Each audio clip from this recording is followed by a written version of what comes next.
amazing how stubborn crickets can be. It must be really, really comfortable to not look out and see anything. But that seems to be what we're going to be doing. And then we see the world come on the brink of nonsense and potential big destruction.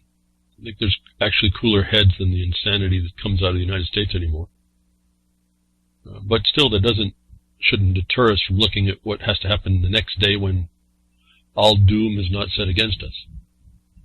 And a lot of people don't want to hear that, and a lot of people really don't perceive that they have much they can do.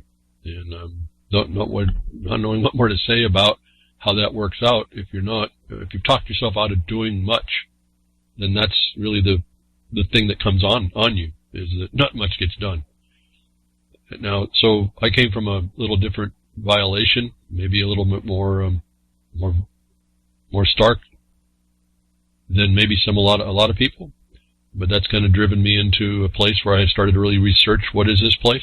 What's happened here? This thing called America, what happened to that? Okay, now we find out that it's really an ongoing joke, but there was seeds and things planted that we could bring and use, that somehow I've been guided through to see, that give me a different observation somehow, and adjusting things a little bit, understanding it's like fine-tuning something. You start to see how someone just misses the mark and what you need to do to bring it right back. And I've been blessed to be given a lot of insight. Things come to my mind that they say, you better go look at this. The voice in your head comes along and it says, you better go look at this a little closer. And the revelations that come from that guidance, and you learn not to disregard it. And so it's a slow process of reacclimating yourself to reality, essentially. And I know that's a lot of people want to go in and do the philosophical ideas about what reality is. Well, there's something going to come and hit you in the face when it's going to hit you in the face, and you better recognize that, or it's going to hit you in the face. It's pretty much that simple. And so I come every week to try and give information that helps us get through. As I said before, and I saw it again come through as a question through the Twitter sphere, and today I'm going to rely a lot on my tabs on partly of what happened here this last week, the disgrace that's gone down. But something came through the Twitter, and I had a question of somebody, and it's really in subtleties on how we discuss things, and we can create a lot of unsupported statements. We need to clarify things. These mechanisms, these mediums that we're using, the mediums, the spirit world, is not necessarily so good to try and convey ideas or keep them or understand. And the social network is not really so social.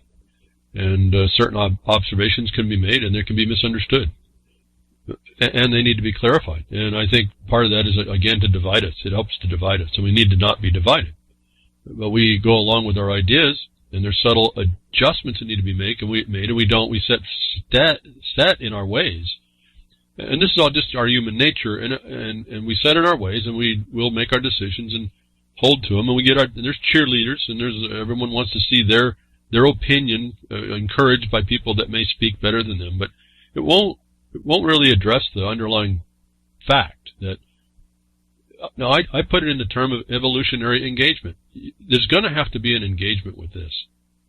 I don't know how many times I'm going to be able to have to say that, and I know as soon as I say it, those people that are, listen and say, oh, I know that. But it's not just about saying it. It's about really literally doing it. We're told that, and my mind works on an international sense, an international law sense, which is really kind of spacious to begin with. Also, this is just an agreement among a bunch of nations, psychopaths that are running countries, of how they're not going to beat up each other.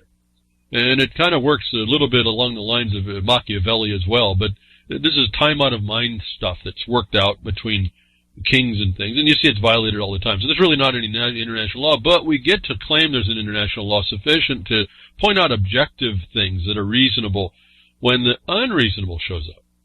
And that by definition tells you you're not free to not look at the problem that is going to be showing up on your doorstep. That's our fallen nature as people in the world. And this is what I've found that we are. We're not that higher aspiring being that many of you would want to see us be. No, the world is run, it's developed into this caucustocracy. Literally, the worst has risen to the top and guides this entire thing for whatever reasons, whatever titles you can put on. And when I saw this generalities. I said, we can't work in the titles. We can't work in these generalities. We have to get down to specifics. And I can only be a few places. You can only be a few places, such that you might choose. We each can only be in a few places, but together we're in every place. Well, not every. You understand what I say about every. All these words have a condition. But before I forget, and I almost did, today for the broadcast, podcast, recast, pastcast, wherever you find it, hear it, the broadcaster, BTWRLM 262. And before I can move on further than that, I have also Yahoo. They just gave us the notice. They're admitting now what we've been knowing and telling us. They've now put it out up front. They're just gleaning all your information from your emails. They look at everything now. The new policy just came down, and so that was an impetus for me to move to a new email. So those of you that want to contact me, please take note.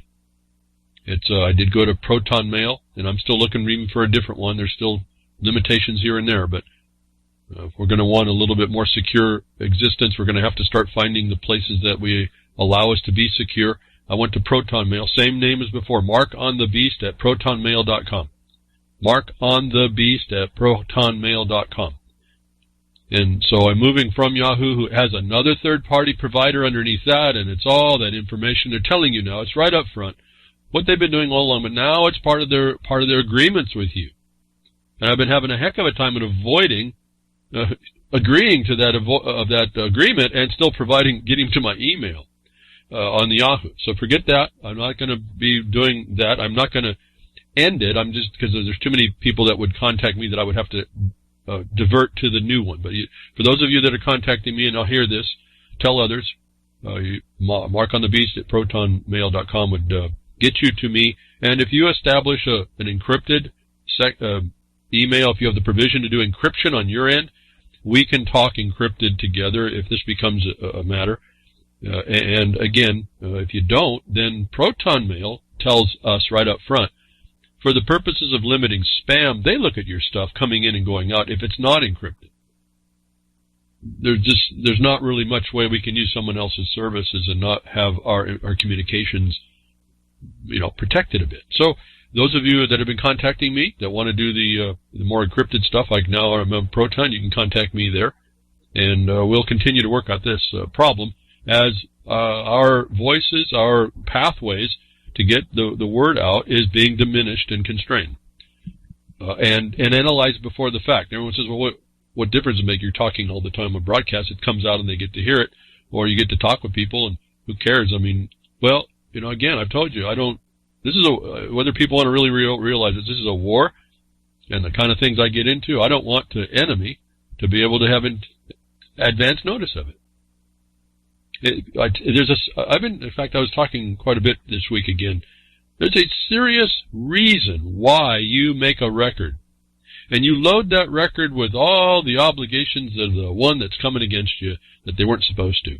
And if you don't do that, and I've explained many times why this became and what happens after you continue to start doing that. You do not have the basis to rely on what you needed to do to show that they were in fact coming against you. Why?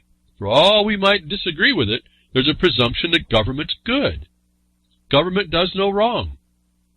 Now we can see the contrary to that, but that's the problem, and that's what people don't quite realize. You want to put your head in the sand or in the clouds or wherever else behind the woodshed bucket of sand, and you want to deny all this stuff, but this is the reality that we're into.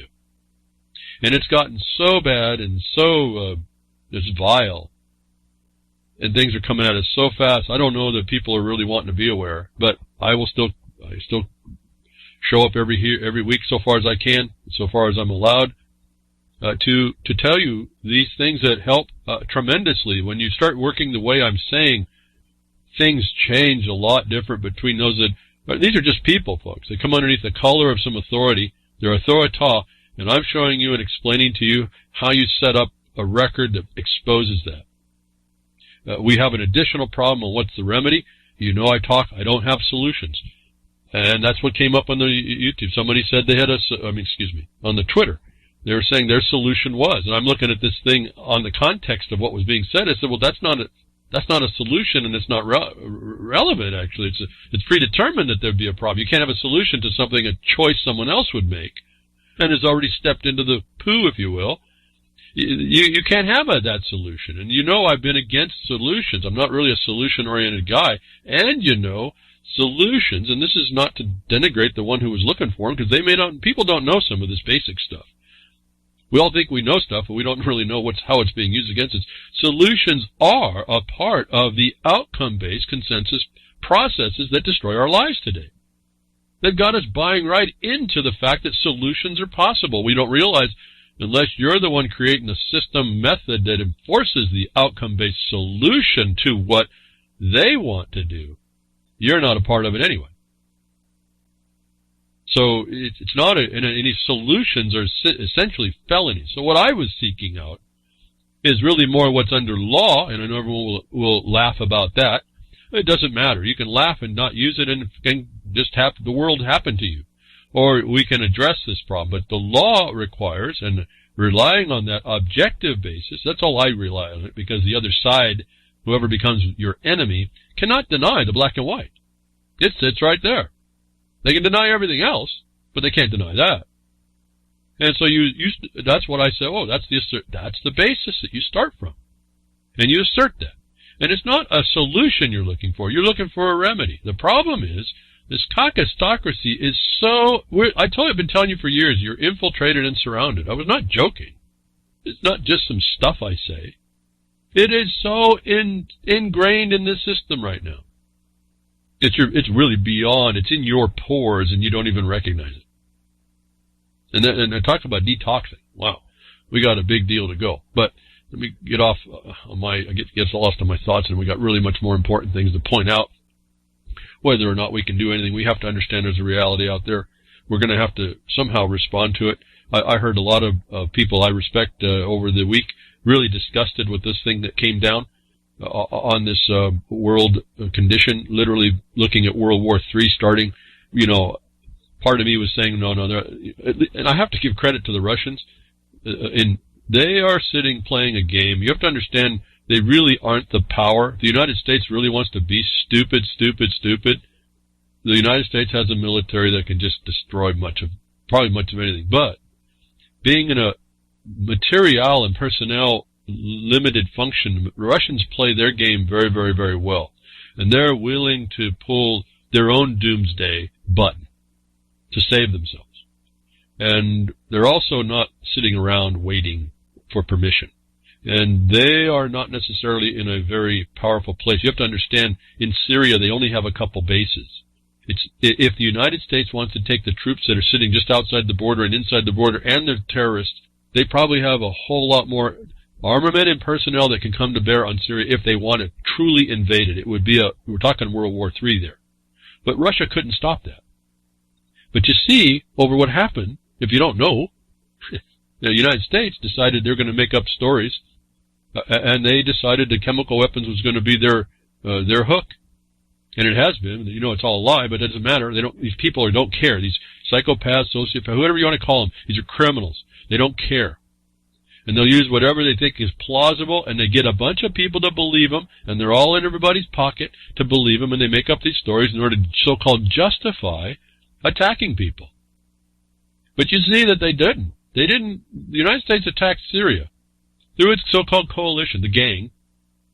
And you see that Russia really didn't get involved, and the invasion didn't happen. And I want you to start paying attention to these things. You can be of a lesser capacity and be in a very powerful position, even though you're not being listened to. And so, I kind of look at these things a little different to try and help advance give us insights to advance what we need to be doing locally, what we need to be trying to counter, as overwhelming as the odds are. And I found this whole situation with Syria abhorrent. But again, the object lesson that we can take from it, that if you hadn't, I'm going to go through some real quick stuff. I don't know how long. There's an analysis I think I want to have some people make, some of you that can do this. You need to lay out the facts of this time. You need to lay out the facts of the lie, how that was set up in bullet points. And we need to memorialize that lineage. And I've noticed some people doing that already. You need to highlight the hypocrisy. somehow we need to identify this very clear wrong. No matter what justification, the United States of America, France, or the coalition, whatever, UK, whatever they think they're doing, their bravado is a lie. Someone needs to compile in a nice, concise way, like they started to do with the Iraq affair and the WMDs and Colin Powell's lie and all this. The same thing. I've been telling you it's a repeatable plan. They just go to the shelf and pull out the repeatable plan. Folks, we're going to need to step up and be an obstruction to those repeatable plans. And we need to identify how this works. There's so much available to us to do that today. That some people, I would hope, that would be able to take this down and objectively, do not put an opinion in it, objectively identify how this thing rolls out. It'll be just delineating like any other, if you will, false flag type of thing will be, and you'll be able to at least memorialize it for people. So you put it into posterity for the future, because this thing with the Syria is certainly not over. It's not part of the plan to make it over. They are already on hook. There's already Russia is already identifying a method by which, if being that what happened didn't really do much at all, their attack, the United States attack, the coalition's attack, they're going to readily have another one coming, and they're going to wait until the Seventh Fleet. I think a Seventh Fleet's coming in now. They're going to have aircraft carriers, all kinds of stuff. They're going to wait for another one. They're going to establish another so-called attack, chemical attack. No evidence. There's not even evidence to be able to say it was alleged, folks. And yet they're actually sending harm into other countries. And my problem, again, on top of all that, is if the government of the United States and this coalition, these governments, the UK, all you folks over the pond, the caucusocracy that straddles the pond here, France, all you folks that live there, these governments, if you haven't already figured it out, are willing to do all of these lies and things and harms to you. It's been my focus on trying to identify for people. What you see going on over somewhere else is a government, when they trespass boundaries and they trespass sovereignty, so-called, and they trespass all this reason and logic and diplomacy, they're doing it to you already in your own countries. And you can give it any name you want, but I just put it down to one simple thing. It's an oppression. And whether or not you live under the Queen, understand all that, and you're still in a feudal system and don't quite get that, and you live in a fascist, communist state in UK, you can have all your opinions. You're an oppressed people. The United States, you think you're free? Look around.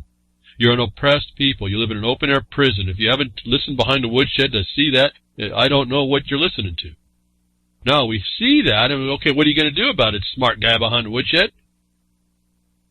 Well, that's up to you and what you think your talents can bring forward and your skills can do to bring us back and claw ourselves back out.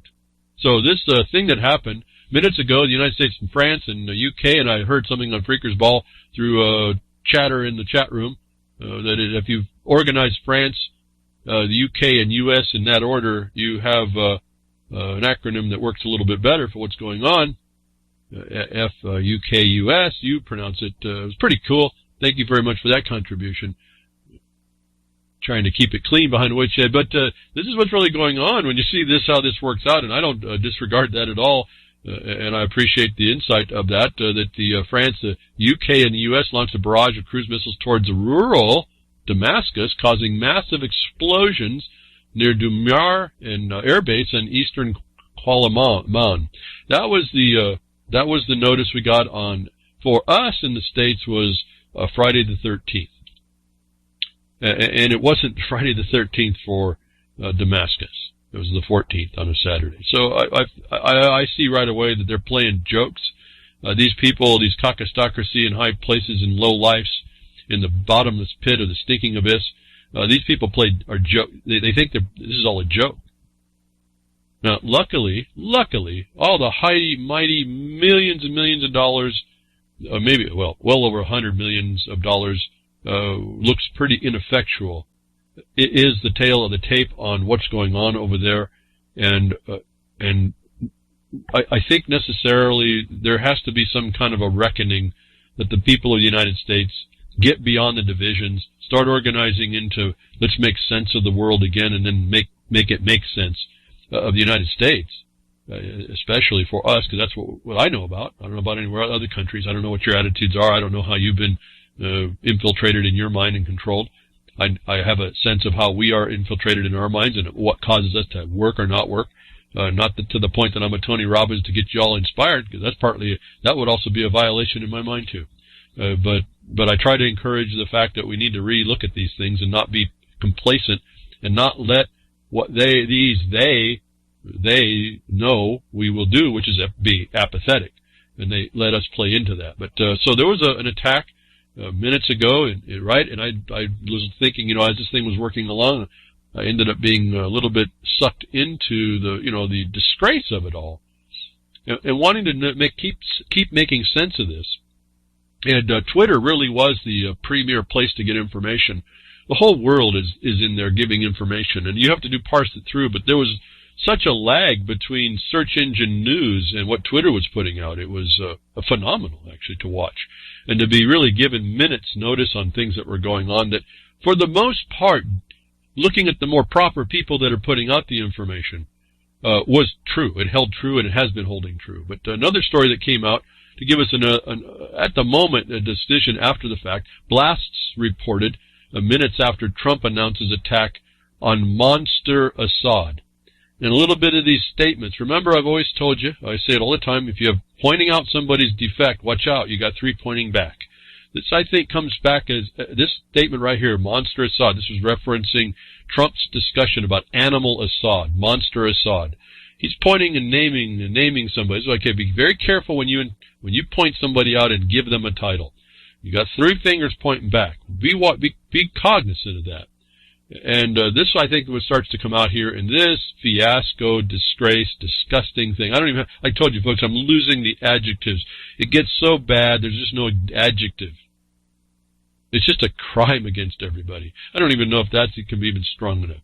But that's what this starts to turn out. Blasts were reported in Damascus, Syria, just minutes after President Trump announced that he would be launching an attack in retaliation for last week's chemical attack by Bashar al-Assad of his own citizens. Okay, so this is reported. Folks, let's look at the first thing. I'm not going to do the deep analysis. I really do need to move on. They say last week's chemical attack. There's no evidence. There's not even evidence that even an attack happened. And so we can't even see. All of this news was just propaganda news, all about an attack. And this is why I started to focus on another. And I'm going to go through some tweets now, but I picked up in what I was using to respond. To keep my mind square on what was really going on. And there's a whole lot of internal points about this that really someone needs to really identify these things. This is where we get the point about Trump saying that he's a monster. You can get all the links for this yourself. Just go look around. Assad's actions are crimes of a monster was a quote from Trump himself. Those were the reactions to the missile attack on Syria led by the U.S. And so you see this led by the U.S. all the time, but it was the United States and its gang. And its gang is really just those that are really sucking on the teat of the United States and subject to its power directly, or working in collusion all the time with it, as we see. And this also comes up with a problem because of really who was this done for. When we look and see what happened, it was an embarrassment. And yet someone looks like they were taking advantage, and it ends up being the players inside to advance the cause, which we should all realize. But I think it's beyond just recognizing that and say, okay, yeah, it's the same thing. I really believe this is a record-making moment to identify this. And then so we had lots of people coming out and responding and on this response and looking at this. Did Assad gas his own people? Well, that's the story and that's the tale. Well, there's people trying to rationalize how that just wasn't making any sense, and Ron Paul pops up. Ron Paul rages. Assad gassing his own people is total nonsense. So I respond, come on, get with it, Ron Paul. It's not total nonsense. Mattis said he got the proof from social media. And then I asked Gary L., is that right? Because Gary L., I brought up some stuff also that came to the fact of the statement that Mattis is this guy who's running part of the decision-making factors on the State Department. He actually says he's got the information from social media. And I go on to say Assad done it, maybe even with Putin standing next to him. On another front, social media says And therefore, Mattis agrees the Earth is flat. Hashtag change my mind. And that Earth is flat observation was Gary L's. So this is the intelligence gathering of a caucusocracy in the district called Washington, D.C., of the people that wield a military that makes decisions to send hundreds of millions of dollars in explosive hardware into another country. Should bother you a lot, given they get all their big data from you through social media and what they end up doing with it. This should reflect upon that really, really well here. What I've been telling you, the underlying problems with a lot of the multi-level problems that happen. So I'm telling Ron Paul to get with it. Social media has the answer. It's not total nonsense. Social media has the answer. Gary L says, yeah, well, I guess he also agrees in flat Earth. Yeah, that's right, because it's on social media, right? And this is how this thing starts to play out. It also, we get identification of the predicted chemical attack in the white helmets, and that Russia predicted that a month ago. I twittered that out like a week ago, 2 weeks ago. That the Russians had already identified, they had intelligence from the people on the ground in the place, that this was going to be a setup. And I've twittered out the link to that. I found it again, it popped back up, and I put it back out. The predicted chemical attack, tying the white helmets together. Well, what about these white helmets? What about all these players, folks? We can't, again, don't look at it, oh, we can delineate. Look who's doing it, and I'm saying, look at if they're doing that, those people, and you identify the supporters, the aiders and abettors, the facilitators, the actual action party, and they're your government, you need to relook at this. You need to start looking a lot closer, and then you need to consider what is it that you can do, because it's coming down the day. Well, if you haven't noticed it, war is on your head. Secretary of State Mattis, we have no presence on the ground, and we have no evidence. Notwithstanding all the claims there was a chemical attack, Mattis, Secretary of Defense Mattis, says, we have no presence on the ground and no evidence about the chemical attack in Duma. But we have social media. Said it again. But he also admits the United States had no intelligence on the ground. Well, I don't think so. They had the terrorists. They have the rebels, those people that they're using. And so this is a little bit of a lie, but this is what they tell you they rely on. And this is what I'm telling you they are relying on, because that's all they have. But there is no evidence that there was a chemical attack. And so what I guess I'm trying to show you is you can believe what you read and hear about a chemical attack response. And I was keen to see there isn't even evidence to allege a chemical attack. There might be eventually, but not right now, and certainly not up until today that I've seen. So we can kind of buy into the idea that there was a chemical attack, but there is no evidence, and the United States had none. And then I want you to start thinking of where are these people getting their information from? And I want to interject this right here. Watch how they find the information from somebody else, and they just agree to that. And that plays into a final comment that I have about this whole thing, about when you start pointing finger out, you call people monsters and animals.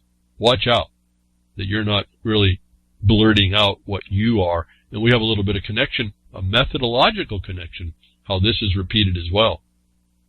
And so we want to know, what about this flat Earth? Because social media, there's evidence on social media about the flat Earth society. And Gary L asked the question about whether or not that would be what Mattis would agree to, and I responded, that's a darn good question.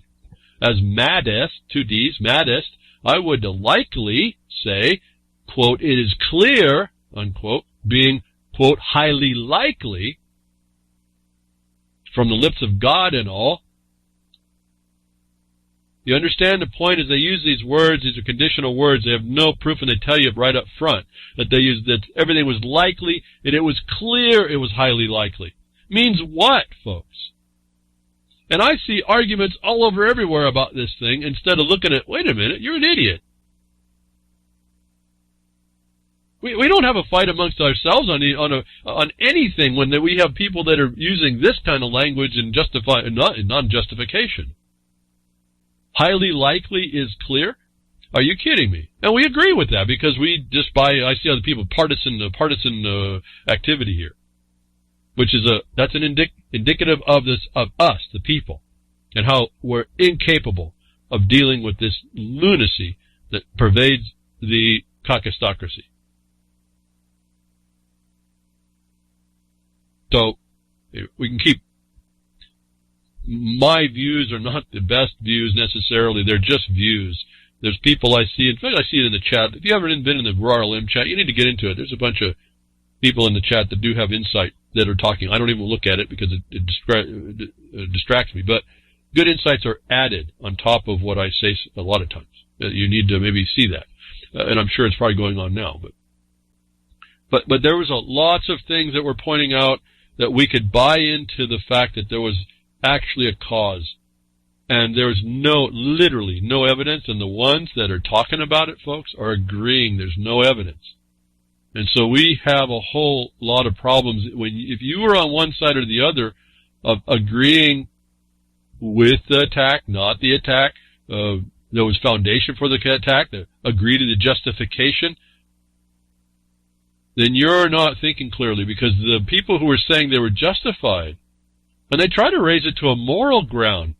Think about how deep this caucusocracy is when they were saying it was morally right what they did, when there wasn't one bit of evidence at all. Is the government that's ruling you at home?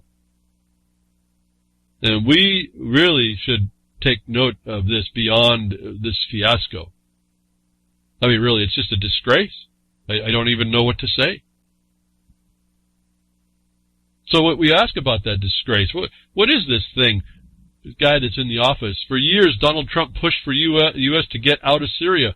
What changed? There's a discussion here. I'm not going to go through it. They give you all these links. Again, this is a nice bullet point presentation of someone that wants to make an analysis of this, to make up what happened here. This guy really flipped. You see all the tweets and all that. And I know the politics, and I know the lie. I know all about that. But this guy changed. This guy Trump really shifts really, really, really quickly. So you have to kind of look inside there. There's something really pressing that we may or may not be cognizant of. And remember about all these background checks that are going on and the attack on the attorneys. And we don't know who's got what.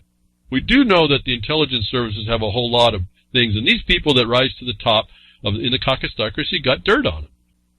So there's a whole lot of questions that start to develop that is also a corollary story going on with this.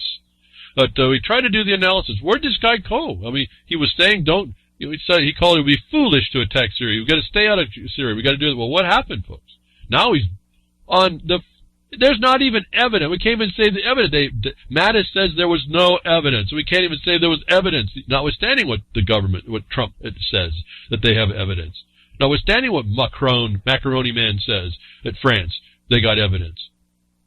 The evidence is, let's jump over to Squirple a little bit, that little poisoning that happened in the UK. What was the evidence that Trump used? But May's statement that they thought it was poisoning, and we're finding out that's the same type of a poisoning setup, a different way. And it keeps kind of flashing in my mind this whole week. We're watching exactly this time, and with eyes to see. It's not like we're blind anymore. We're looking exactly at the method of what they've been doing to vilify a group of people, to push an agenda through that's been on the books for decades, if not 100 years. The Brits tried to get the oil out of Syria and Iran and Persia back in the 1800s, and they lost it. And they're trying to get all this stuff back. And it's not just don't get lost in it. It's not just about that oil. Understand Agenda 2030 sitting there. They want to move people around. They got to keep people destabilized. They got to keep democracies everywhere. Mob rule everywhere, even in your country that you think is a democracy that ain't. They got you already. And so this is, again, it's a big and deep integration that I don't want to get lost, but in some of these more detailed things, but we can watch and delineate how this thing works out. That they're actually, what happened to Trump? Well, I don't know if we're ever going to find the answer, so we're going to have to kind of derive it somehow, and we need to go through that. I don't have the time to do it myself, but you understand the big jump that went from stating that we should get out in order, just within the week he said we're going to have our troops out, and now he's attacking a country. There's something seriously wrong going on. And I don't know if I've really got wrapped my mind around, even though I can look at all the deception, I don't know if I really got my mind wrapped around how wrong this really is going. A U.S.-led coalition manufactured consent with fabricated gas attack, George Galloway, on Syria. He identifies from his side of the pond, this is in fact a manufactured consent and fabricated. So it wasn't like just me or you looking. There's a whole world now. This is why I say this is the power. We all are looking into this problem. And these things are now routinely used to go justify killing and harming people or infrastructure or whatever for really no good reason, and certainly no good stated reason. Galloway goes on in this presentation of his broadcast a while back here, a week ago, half a week or so, a couple days, excuse me. I believe that the entire Duma chemical weapons attack story is deliberate fabrication. If Britain was involved in that fabrication, I would be shocked but not surprised.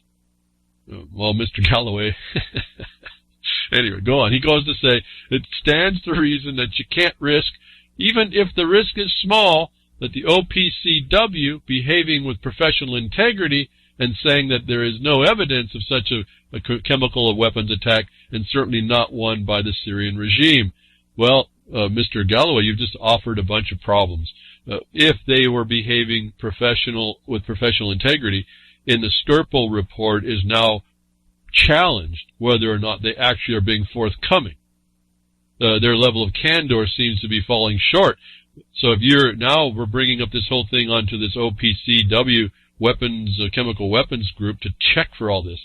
He's already integrated in his statement questions as to whether we can actually trust all this.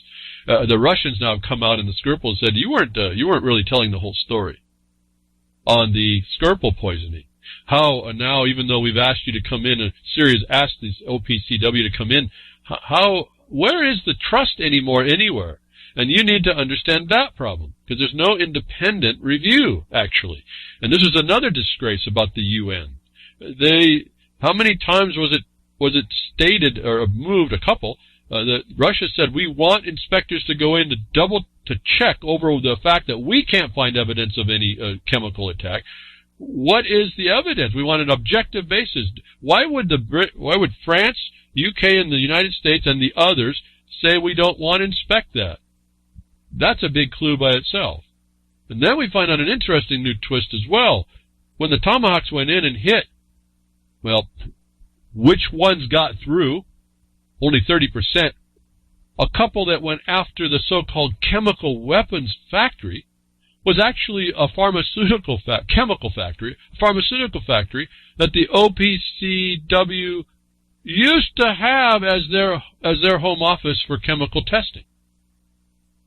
That was one of the chemical factories, so-called, the chemical facilities that was attacked by the Tomahawks. And the record I got of those, the cost of those, for those of you that are paying attention, on the last 59 Tomahawk, it was an article on the last 59 that were hit in Syria that did no damage.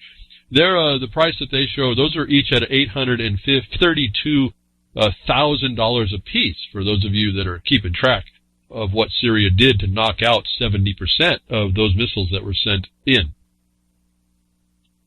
Fascinating. This is like a big embarrassment on that level as well, notwithstanding what you're going to hear from the military. So we have someone on the other, Galloway, on the other side of the pond saying this is all fabricated. There's no evidence of it. And they say alleged chemical attacks. When you listen and look closely, one of the news sources that were sending out, NATO calls on Syria to provide observers access to alleged chemical attack site, which was ludicrous because at the UN, Britain, France, and the United States voted against having that, but NATO comes out a day later and says, oh, we want observers. Now, if you don't understand the hypocrisy here that needs to be called out, I don't know. What else can I say? So the NATO group, the coalition says, no, we're not going to aid Russia in having the check, and then NATO comes out the next day and says, we want the check. On the alleged chemical attack from NATO, NATO agrees it was an alleged attack, and I respond, That's right. Admit chemical attack can only be alleged because there is no proof it ever occurred. Now, why am I pointing on this, folks? Because if we even let a little bit of the suggestion there was a chemical attack, we fall a little bit into the propaganda. We fall a little bit into the clutches of those that are perpetrating this crime against people. So where were those NATO geniuses, I go on to say, where were those NATO geniuses when the coalition voted the very same Russian proposal down at the UN that they now stage an attack in Syria? Hypocrites and psychopaths, two other hashtags. Again, memorializing my thoughts as we go through this nonsense that's not being reported and not being commented by many people. It starts coming out, lots of people realizing there's psychopaths and the hypocrisy. But I don't see people tying together the oxymoronic condition. The oxymoron this whole condition is on the coalition side. And watching the Russians just say, listen, we've got a complete open book here. We want these inspectors to go in. And you understand these inspectors aren't a guarantee. And they're still saying, we want at least another objective basis because they already know no one's going to listen to Russia, Syria, Iran, Bolivia is also against this coalition of crime. And so I hope you are picking up, the Russians are even having to agree to the question that Galloway brings up about this OPCW. And that already Russia has made a notice about the Skripal case. Wait a minute, you're not forthcoming here about what really is going on. So now Syria opens its doors even though there's no chemical, opens its doors, invites OPC representatives, notwithstanding the failure of the UN proposal. Invites these people in. This is before the attack, folks. Invites them in to go look at Duma. And elsewhere. Russia's got it all staked out now.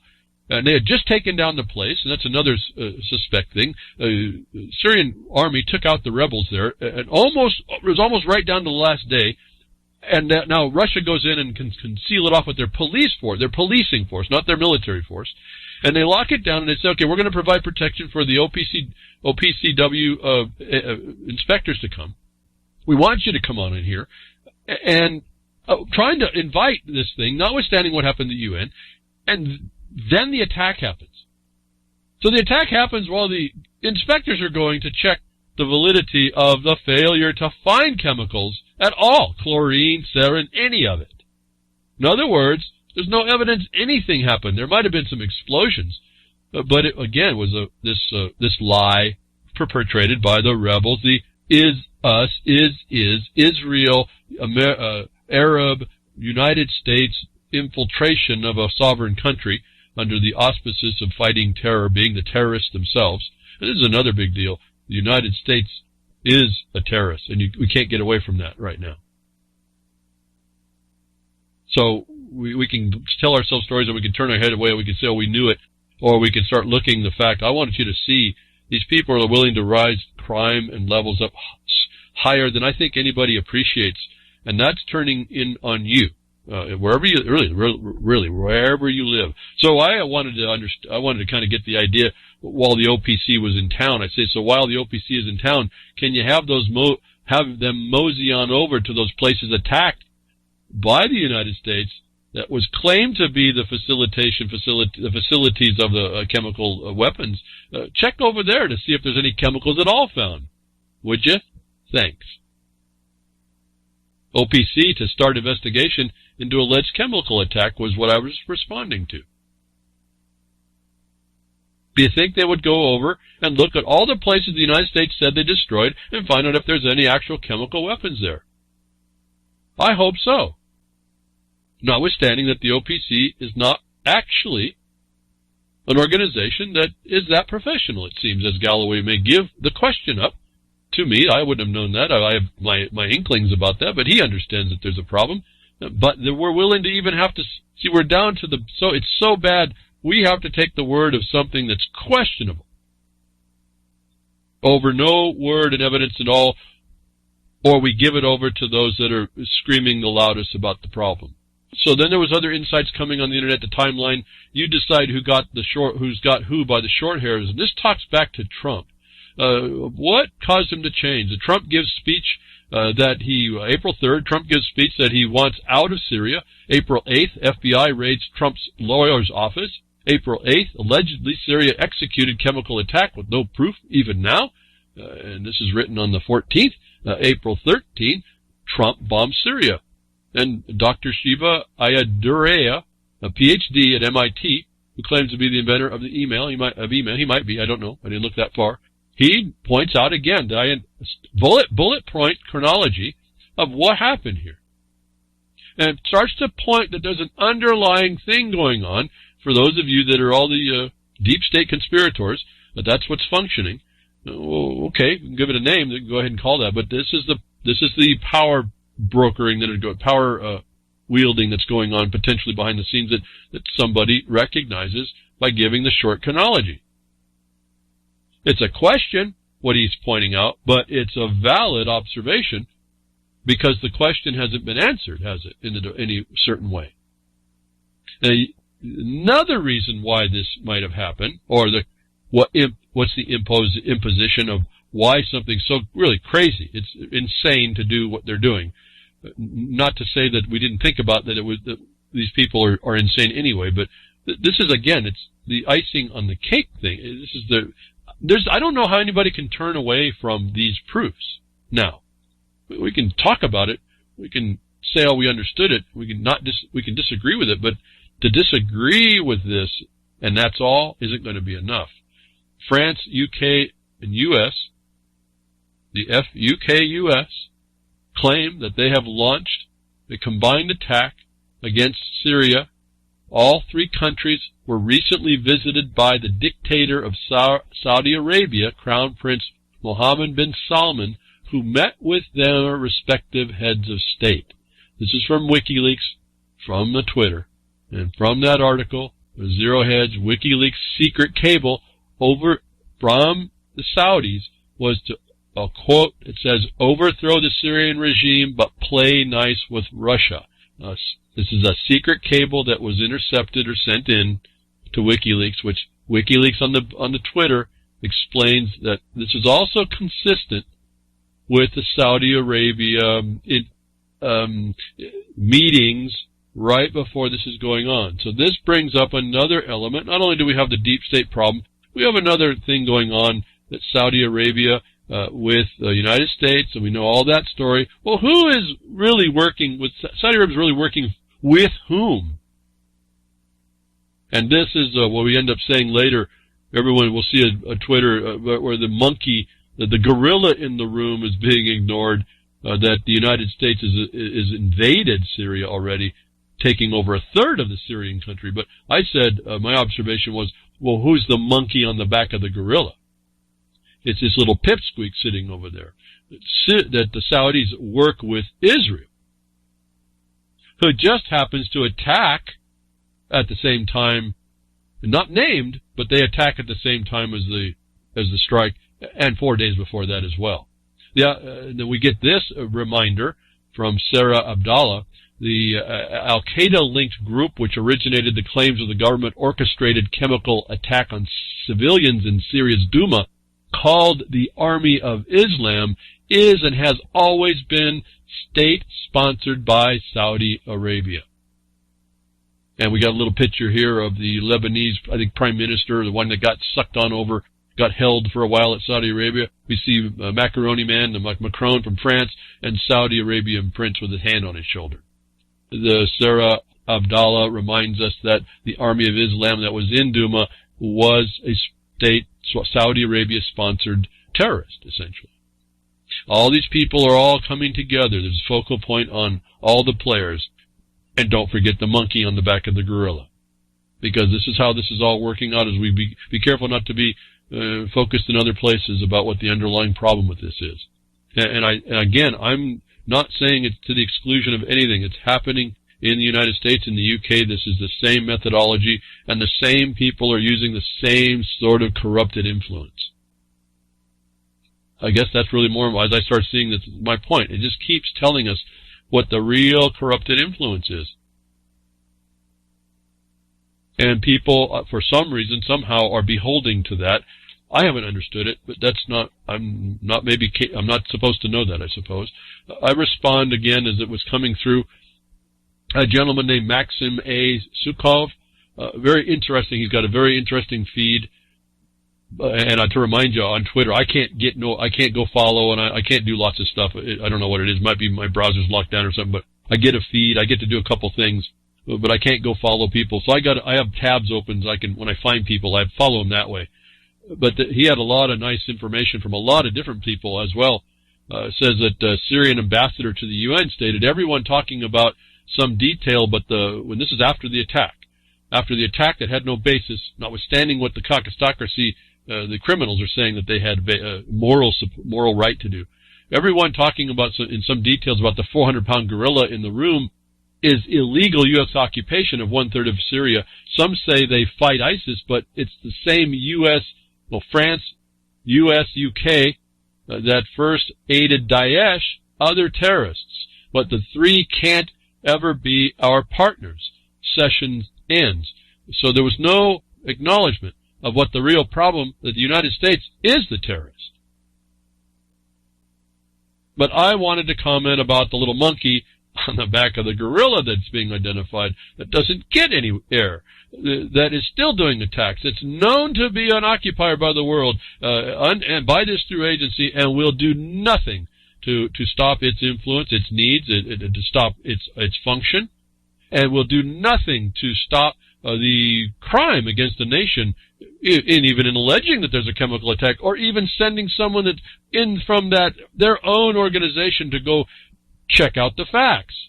Why do you think that the coalition would not want the facts out at all, but that it never happened? And during this attack, again, pipsqueak in the room, the tool in that town, 20 dead after Israeli warplanes reportedly attack Iranian military base in Syria. Again, the title is a propaganda. We find out there is no Iranian bases in Syria. They're Syrian bases. This is not a regime. This is an actual government with its own army, its own air force, its own bases, and outside countries have been asked to come and help them. And this is the part of the other problem. Talked about in the prior Twitter was the 400-pound gorilla in the room is the United States is not there by invitation. There is no moral it doesn't have a reason. There's no moral reason to start with. Yet the Israelis went and attacked the they call Iranian military bases. Well, we're still looking at some of the answers to that. They did cause some casualties. They may or may not have all been Iranian. It looks like they may have been Syrian as well, as you would expect. But this is, again, Israel jumping in to attack a sovereign country when they're not even an actual state. In name only. You can go, whatever you believe, you can go through and do the research, you can argue with me about it. The point is that they have no actual legitimacy in the same organization that won't allow for people to go check the validity of the actual factual evidence in order to come up with an answer before anybody attacks anybody. If they even had a right there, which I'm sitting back, I'm wondering whether or not that it would even be the fact. So we then get the answer about what was one of the things that the United States attacked with all this success that they had. Mission accomplished. Look at this script. It's not even original. Trump says mission accomplished now, just like the loser Bush.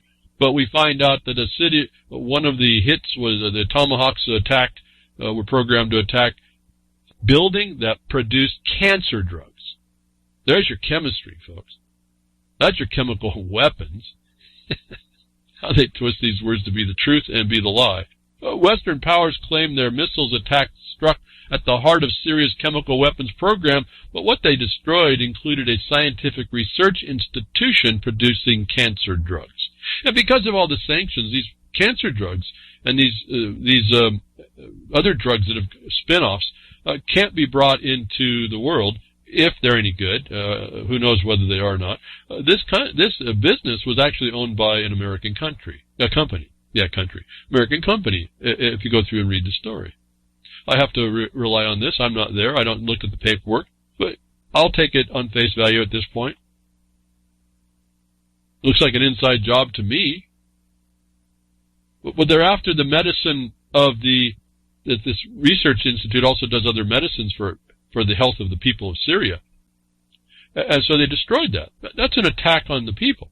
That's an attack on the health of the people. There is nothing, this is not the United States did this. This is not some terrorist. This is not a minor terrorist. This is the major terrorist attacking the medicine. Give whatever you understand about medicine. It doesn't matter. It's known that this stuff, that they're using it to help their people. They're doing it that they believe they help their people. And that place was destroyed. And that means that their people now don't have the medicine they need, whatever those medicines were, however efficacious they may have been. But this is the truth of the attack now. It wasn't done after the military, it wasn't after chemical. See how they changed the word. Chemical becomes pharmaceutical. And they're right. It's a chemical, isn't it? And yet you probably won't hear too much about that point. And so this reflects back on the United States. How? And the monkey in the room, and on the gorilla, and all this nonsense that goes on. It's like a lie, a perpetuating lie that goes on and on. Say a story comes out about 1,000 demonstrators injured in Gaza, and Israel uses nerve gas and explosive bullets to stop them. Nerve gas and explosive. We reported on this 2 weeks ago or so. And so my observation on that, if you're going to, your reason, Trump, is that you're going to go after and stop chemical attacks, why don't we go and look at this, which is proven now. This is a proven attack.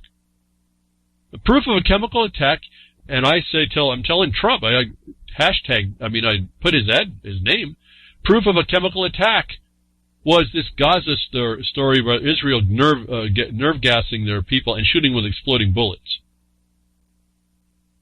You know what to do, Trump. Do, quote, not passively stand by, deter the humanitarian catastrophe that comes from the use of chemical weapons. Was my Twitter to the President of the United States. So on the proof of something, they don't act and support it and protect Israel. On the lack of any evidence at all, they'll attack the needs of the people for their medicine. Just a small point in a billion points to look at here. I don't know. I guess I'm thinking if I talk about this, blah, in the Twitter, in the RLM chat, blah, blah, blah in Syria. Yeah, okay, fine. Are you going to take this and do something with it? So that it is just blah, blah, because it doesn't matter now. Now we got our boots on the ground, and we're actually taking this information of this caucusocracy that's ruining everybody's lives and willing to ruin everybody's life and do something with it. I don't know. I'm just pointing out stuff. And it isn't even, there's so many stuff to point out. I just picked some stuff for the broadcast. And so what's the upshot of all this attack? Numbers from 105 to 110 expensive missiles, 132,000, and Air Force and military and naval capacity, all attacking Syria on no evidence. And their anti-aircraft, anti-missile defenses come to bear and destroy 70% of that incoming onslaught. What an embarrassment. That was Syria's army. Russia doesn't even get involved. Why? Why? Because Russia wasn't attacked at all, and it didn't need to invoke its authority to protect itself. That shows there's another plan going on, which is also denied by the United States. Syria defended itself with at least 30-year-old technology over our state-of-the-art smart weapons. Remember, keep telling you folks, smart may not be too intelligent. We have proof. I'm looking pretty intelligent right now at some level. I've been telling you all this stuff. You see the governance of the world, the caucusocracy, using all the same language, thinking it's so technocrats, thinking they're so smug. And a 30-year-old a minimal defensive system was able to knock out all that technocracy. They got 30% in. And then we don't hear about any casualties. So this is starting to look like the other attack a year ago, 59 missiles. I see Beetle. Yeah, I might have misunderstood it, but I don't mean any offense to that. I'm just saying that that's how it strikes me. I've been hearing that. This is more of the ongoing story, and we got to kind of put it away in the memory hole. That's the only thing it affected me to respond to. And like I said, it's hard for me to understand the chats as it's going through, as I'm looking on. I don't just happen to catch that. So, no offense either way, just trying to point out some things. I'm frustrated that we as a people don't step up. We have all the evidence, always have the evidence, and we do nothing really to compile it. And I don't know if we're not capable or not. But and get on to the point here. So we find that they will attack the so-called humanitarian medical aid in the town, yet they'll allow Israel to attack and use nerve agents and chemical weapons without anything, without any comment. Without the UN doesn't even talk about it. Not even a clue. And so this onslaught happens. Syrian army is able to destroy 70% of the missiles, we're told. Again, it's all we're told. Russia stands down because they're not attacked. That had to take some coordination, notwithstanding the denial, that they knew they weren't going to be attacked. The 30-year-old technology survives, protects the people, no casualties. What do you think the people are going to say? What a feather in the cap of the Syrian government. And that's what the people say. Here's the Syrian people's, in my response to Twitter, here's the Syrian people's response to the coalition's claim for helping them. Quote, many carried photos of Syrian President Bashar Assad as they decried the United States, U.S.-led attacks on Syrian soil. Close quote. And my question to Trump in a Twitter, this is the interesting thing about today's technology. You can talk to the president. It don't mean nothing, but you can talk to him anyway. My question to Trump, maybe you should have asked them first, Donald Trump. And there's a picture. They are rallied up right in the morning after the attack. See, this is the idea that we can go put our Western ways on people, and we can help them out, and we can occupy them, and we can oppress them. And they're not having it. That was the outcome of this attack. Are they in a lesser position? Is there really a win here? Even if and I feel embarrassed even broaching the idea that it might have been okay to attack. There is nothing in my mind that says there was any legitimacy or justification to do any of this, but trying to crawl over to the side, well, if we had the right, did this help? Certainly cannot be part of the thought process that was in these psychopaths as they try to shove this thing down everyone's throat. This did not affect the people of Syria, and I'm thankful that they are as resilient, if I can use the word, as in rejection of this oppression. And I have to say, if you're not reviled as they are encouraged, I don't know what to do about us in the United States of America. We need to match their excitement that they defended themselves, their government defended themselves against this vicious attack. I don't even know what to say. I don't have any adjectives. I'm really wondering, is this my vocabulary? Am I getting too old now? Dementia? What? I just don't have the words, folks. There's nothing on my mind that comes that bad. And if we don't rise up as a people, as high in rejection of our own government doing what it did, as the Syrians are stepping up to support their government and defending them against this wrongful attack, I think we're in some trouble in this country, United States, and in the UK and France, everywhere, all you guys, all you folks, you girls too. And seeing that they are just not going to take it. And they will fight, folks. There's no doubt about it. This is why you don't walk into no one's walked into the Middle East and actually took it over. There are people that are as noble as any American might think for their own cultures and traditions and ways of life and nations and whatever else that we decry on this side because we've lost it. We don't even have a clue. We don't understand why things have come to where they are in the right ways they come to where they are. But notwithstanding that, my observation on this was to let people know, again, memorialize it in Twitter for whatever it's worth. I mean, my account goes the way it's done, but here's not the point. We get to say it now. Never forget, folks. Remember, I'm relaying here down to 911. Specifically, actually, part of what I talk to is a multi-layer as well. Never forget If Syria is the fire, the United States and the coalition are the arsonists.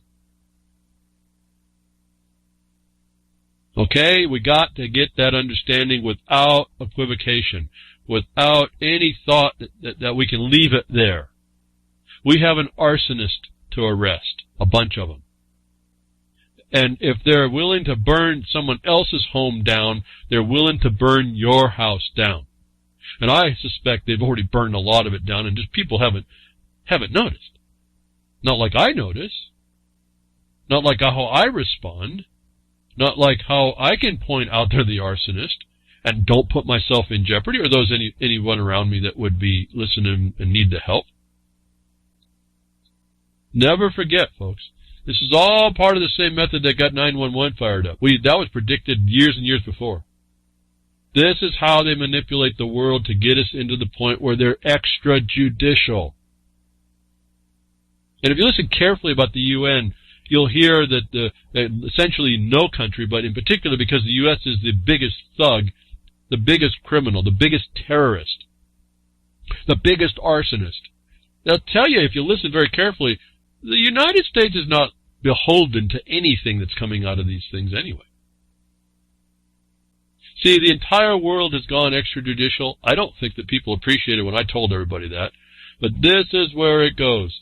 That's why I said there is no international law actually up front. There is this objective basis, time out of mind idea of how each nation how it deals with each other on an objective basis. But there's no limitation in that.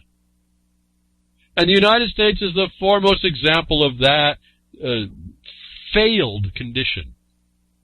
As I tell you all, the United States is the stakeholder in the world. It just can be Genghis Khan in the world and has the horde in order to impose itself, and you better regard that. And I want to point out, at least again and repeat, watch how Russia addressed that point, and notice how they didn't have to fire a shot, and Syria was able to defend itself. Nobody wanted to touch the porcupine. What have I told you before as I recognize that corollary? Be the porcupine. Porcupine, however you want to pronounce it. Whatever section of the world you live in. Never forget, folks, the United States is the terrorist. They're the arsonist right now. As embarrassed, as disgraceful, as, I don't know, I'm not embarrassed because it's certainly not me. I don't know how to get these guys, these parasites out, so I need your help, but maybe none of us know how to do this, but if we're not working on it, we're not going to get it done anyway. But this is not a good situation in the world. Extrajudicial requires the absence of all adjudication, and that includes your own, and that's people don't appreciate that. I'm not talking about courts. See, in the United States, we have the example, the people were the last stand. If they chose, how they chose. That's what the Second Amendment speaks to. And we have chose to stand down. And we are now allowing this upon us, and we allow these people in the District of Columbia to make excuses of justification when none can be had. Outright lies. This criminality to the highest levels. And we see the players over and over doing the same style of thing. They utilize what we would all be appalled at. But remember, they're the one using these poisons. They're the ones using the threat that a poison was used in order to inspire us to support this condition. That has to not just be said, oh, I'm not going to agree with that. We have to really, I don't know what to tell you to get us past the point. Like I said, I wish I was a Tony Robbins. Inspire you to action. Make your day better tomorrow. But make it in a way we need. I don't know how to do all that. I can just tell you, unless we stop just saying, oh, yeah, this is no good, and then end it right there. We don't get beyond that one settled apathy. And I'm saying I don't have an answer here. There's no solution. There's just a remedy that you choose to go work. If you're not working that remedy for you, wherever you think that might work, these people are going to destroy the world. I don't know if we averted World War III. It was sure looking pretty nasty there. But I was holding out that the Russians are and would be and will continue to be almost in a way as apathetic as they are. But it's why. It's because they're the porcupine. It's not that they're defenseless. They absolutely can defend themselves. And there's a respect. And we, the people, don't have that right now. We need to regain that. And I guess that's my underlying theme looking at all this. I don't agree with Russia. I don't agree with Putin. I don't agree with their laws, what I understand of them. I've studied the culture. I used to speak the language a bit, used to read it. It was intriguing to me, like I would any other language, because I enjoyed culture. I just enjoyed different types. How do we get all like we are? I enjoyed looking at all that. Can't do any of it right now. Having a hard time remembering the alphabet. I don't like their laws. I don't like communism as it's politicized over there. I don't like. I really appreciate the property laws of the United States, notwithstanding the corruption of them. There's something different about the United States that I have a hard time to let go of. United States of America, I should say. The way this land law is to people. Remember, this is the first place that people had property. And if you look at it at that level, you get right down into that, you start to see what these invasions and what these things are and the lies and the lack of justification. It's real easy to start to see. You don't have to go be geopolitical at all. And your government is willing to deny that. And I won't go into it, but a friend sent me a link to the Hage case, an appellate court hearing. The guy's doing great work in defending himself. There's real problems. If you listen to what that appellate court case is, you see the government is not willing, the United States government is not willing to recognize its own obligations to property. It's the same lack of willingness to recognize someone else's sovereignty for its own people. Cannot be something that you continue to agree to. Whether it eventuates itself as some hitch in the giddy-up that we see that the Bundy's issue is and people trying to defend themselves and make a point, which I'm not decrying that, but you heard me talk about how they weren't really invoking the power that they had to show more. And we continue that nonsense. The United States government will attack you. It intends to attack everybody. And people living here shouldn't be okay with that. So the collaborator, the collusion, the whole collusion that's been going on the international specter. Let's go back to the UK part of this, and this using chemicals to invoke the gang to come together to attack people that may or may not have anything to do with it, and you find out they probably don't have anything to do with it. Independent Swiss lab says BZ toxin used in Skripal poisoning. Oh, it wasn't Novichok class of stuff. Of nerve agent. It was a BZ toxin, as independent Swiss lab points out. So here we have the correlation to the gang.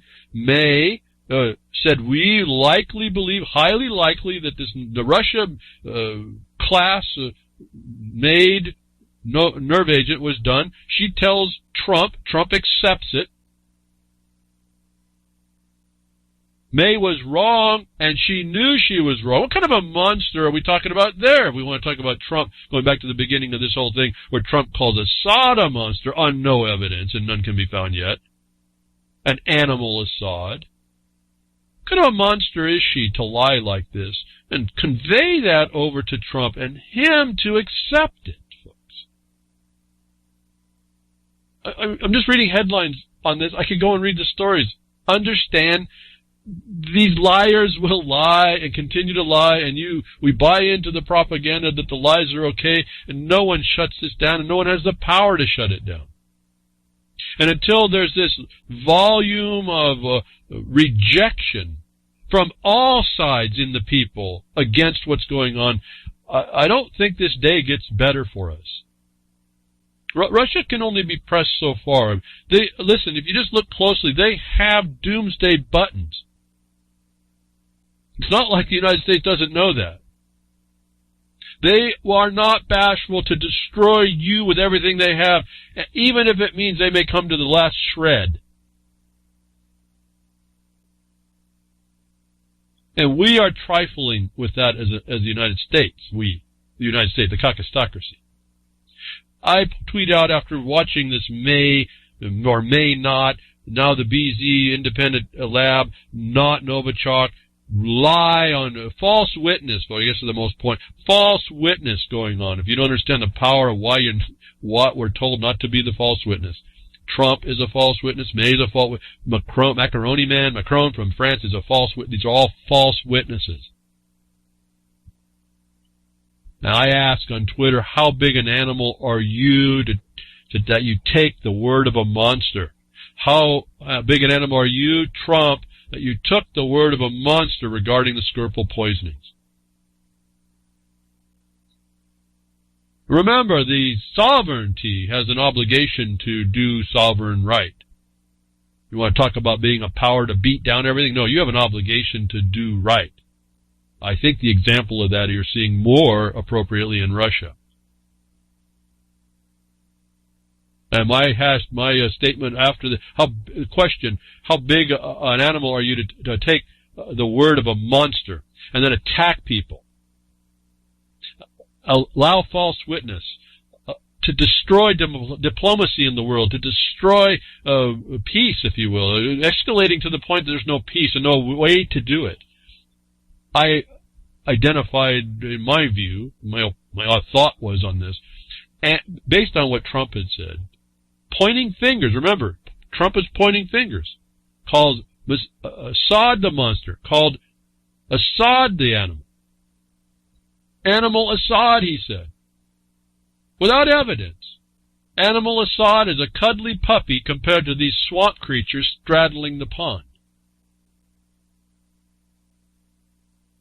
We really need to start establishing a real good foundation and don't let anybody pull us off of that and convince us that this stuff should be allowed to continue. These swamp creatures are worldwide. This is not just the swamp of the D.C. I don't know how Trump decided he was going to empty the swamp by drinking it. We're back to now what caused him to flip. Well, he's got to be drinking it. The swamp has got him controlled for sure. I don't even know. Is it a virus? My humor. I don't know. Maybe it's not funny to anybody else. Was it the body snatchers? What happened here? Oh, are we looking at the total truth? And we got duped again. It's probably as plausible and Occam's razor as I can get right there. Yeah, we got duped again in the simplest part. But are we going to continue to do that and allow this to be happening? We're really dealing with some serious, nasty creatures. And it's going to take, like I said, the bigger the problem, the more people it's going to take. And this is now spilling over. What I've been identifying for you as a problem in the United States of America is spilling over into the other countries. We're seeing evidence that these countries will work against ourselves as people, men and women of the countries. And if you look carefully, it's always been like this. We didn't appreciate that. You see a little bit of a change. You get into the United States, and you see the property now as men and women can control a property. And the system of records is there to ensure that's supposed to happen. And we're supposed to have a judiciary that's supposed to recognize those records and keep everything in order. And it's not that hard, actually. It's only the insinuation of the Bar Association bringing all their questions. In this Hage hearing, you're watching I think the Hage, he may lose his ranch, and I hope he doesn't, but he's bought in foreclosure. Wade Hage Jr. I think he's outlasted these idiots in the courts. They're finally recognizing, they beat the ranchers down to where the last rancher standing is going to lose his ranch, and he had all the rights that were supposed to defend him, and we didn't to protect him with those. Everything we said didn't work. Our agenda was too good. I actually think they're going to have to come to terms. They're coming to terms with that, and I hope for his sake that he does. And this is a model of how our response is. We can't not engage. We have to go and engage anyway, notwithstanding the odds. One man against the entirety of the system may have outlasted that court. The court is embarrassed, from what I can tell. They're trying to figure out how to mediate this problem, which may not have a mediation. The occupier wasn't supposed to push it that far. This is the day that we're in. It was a great example to me about what I've been telling you all.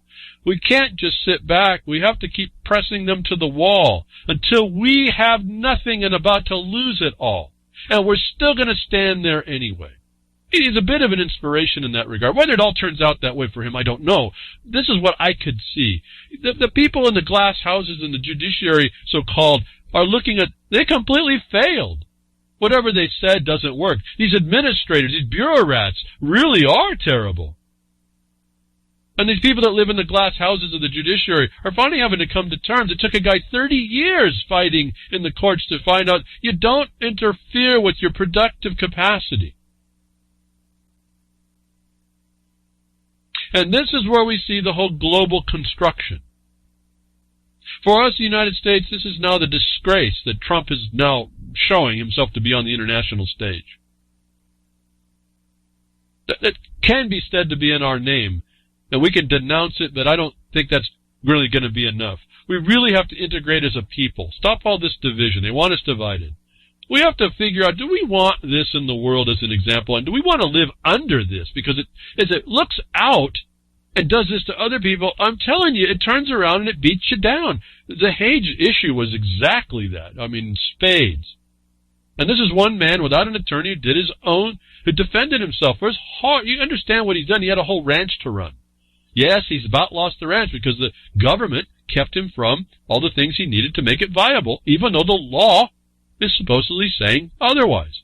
And now the law, the judiciary, and they kept saying it in this case, is supposed to, they are the one to determine law, not the agencies, and yet they're still looking, they're witnessing a ranch, the last rancher in that case, after 30 years of fighting, all by himself, is about to lose the farm, so to say, because their law didn't actually work. Again, I just said it. This is the day we're in. This is why I say we just can't, I know it's easy to do, I know we can make excuses, I know no one likes to do this, but if we expect a better day, we're looking at the mirror, this carnival mirror in the world now with this Syrian thing. That's you, folks. That's not Syrian people. And look at, they're celebrating. No, we aren't. I'm not. I don't know about y'all, but I'm not. No, I'm fighting like a Hage. It took him 30 years in figuring it out on his own to come to the point where he's still going to lose it all. But he's still saying, you were wrong when you did this stuff. And I have to say, are you, any of you, doing that at that capacity to be the examples of how this starts to go back? I really don't have a judgment. I just realize that's what it's going to take. This government will destroy people. They collude all the time. We understand it, the corporations and all this stuff, but that's all collusion. They're colluding with the coalition, folks, to do the same thing on a global scale. We're infiltrated and surrounded everywhere. The U.S. government colludes in mass deaths by opioids, was another John Rappaport story. This collusion destroys us everywhere. And we go on to we go anywhere. It's the same theme. When are we going to step up and organize ourselves up like I've been asking people to do where they can, and present this insanity against that which is acting against us?